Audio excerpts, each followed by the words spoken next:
હવે જોઈએ સમાચારો વિગતવાર। જામનગરમાં સરકારી આવાસો અપાવી દેવાના બહાને ગરીબો સાથે લાખોની ઠગાઈ। જામનગર મહાનગરપાલિકા દ્વારા ગરીબો માટે રાજ્ય સરકાર પુરસ્કૃત આવાસ યોજના અમલમાં મૂકવામાં આવી હતી।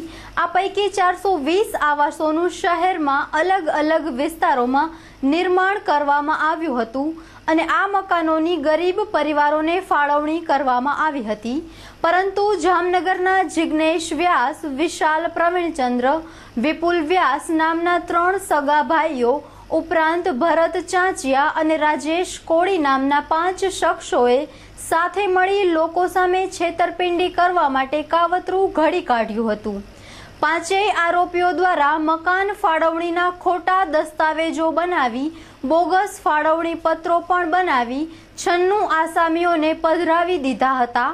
લાંબા સમયગાળા સુધી મકાનો કબજો નહીં મળતા છેતરપિંડીનો ભોગ બનેલા આસામીઓએ જામનગર મહાનગરપાલિકાના સંબંધિત અધિકારીનો સંપર્ક કર્યો હતો।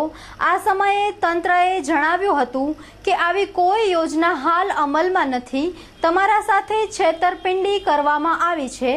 જામનગર મહાનગરપાલિકાના નાયબ કાર્યપાલક ઇજનેર હસમુખભાઈ બેરા દ્વારા પોલીસ ફરિયાદ નોંધાવી હતી, જે ફરિયાદમાં જણાવાયું હતું કે મહાનગરપાલિકાના અધિકારીની બનાવટી સહીઓ કરી, બનાવટી દસ્તાવેજોનો ખરા તરીકે ઉપયોગ કરી 96 ગરીબો સાથે ₹37,65,000ની છેતરપિંડી આચરી છે। પાંચેય શખ્સો સામે ફરિયાદના આધારે એલસીબીના પીએસઆઈ SA કડછાએ તપાસ શરૂ કરી છે।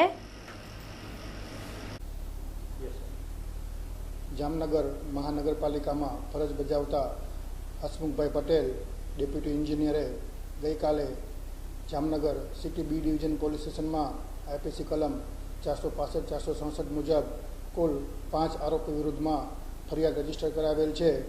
આ ફરિયાદની હકીકત એવી છે કે આ કુલ 5 ઈસમોએ જામનગર અલગ અલગ સોસાયટીમાં રહેતા ઈસમોને આવાસ યોજના હેઠળના ગરીબોના ક્વાર્ટર્સ અપાવવાની લાલચ આપી કુલ 96 ઈસમો પાસેથી ₹37,65,000 છેતરપિંડીથી લઈ આ 96 ઈસમોને ફરજી ડોક્યુમેન્ટ બનાવી જેમ કે બાંહેધરી ખત તેમજ એલોટમેન્ટ લેટર આપી આ ગુનો કરેલ છે।